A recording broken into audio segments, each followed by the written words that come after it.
Pricing your work. Pricing your first piece of art or your 100th can be an extremely challenging task. Set the price too low, you'll have sales, but then you feel like you didn't get what you were worth. Set the price too high and your artwork could start stacking up in your studio. So how do you find the middle ground, that sweet spot? We've compiled 5 important to-dos and don'ts for pricing your art to help you ensure that your work gets a deserving home. Do research the prices of comparable artists. Thoroughly researching your market will give you a better idea of how to price your art.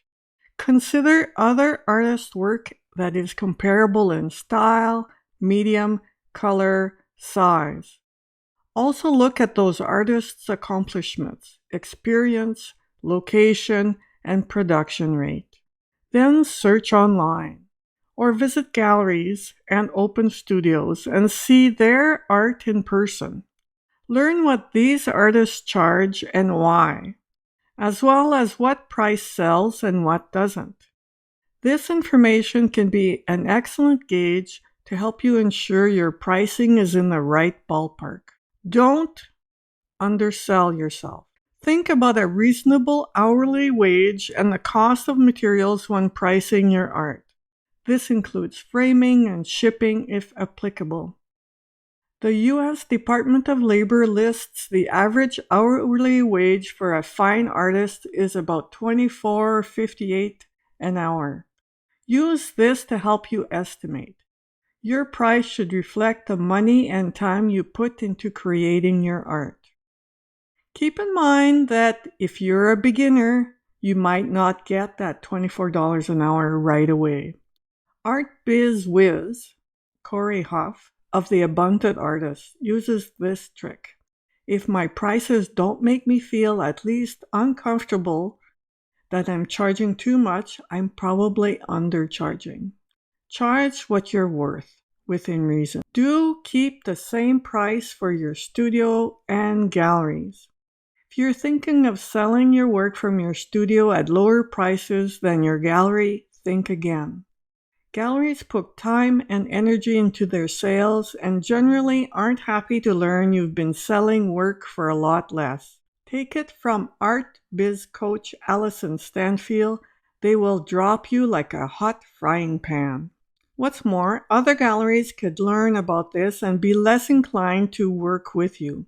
Make sure you have set prices that are generally the same for your studio and galleries. That way people can buy your work from either place and you can maintain a positive relationship with galleries.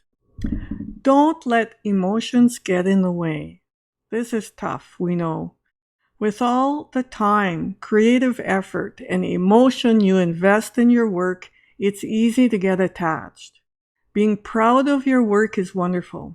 Letting emotion impact your pricing is not. Pricing your work needs to be predominantly based on its physical attributes and not on personal value. Subjective quantities like emotional attachment are hard to explain to buyers. If there's a piece or two that is especially meaningful to you, consider keeping that work off the market or in your private collection. Most work is priced per square inch. Even though you value one piece more than the other, you cannot up the price on the ones you like more. Do have confidence and stand by your price. Whether you sell a lot of work or are new to the space, have confidence in yourself and your prices. State your price firmly and let the buyer respond.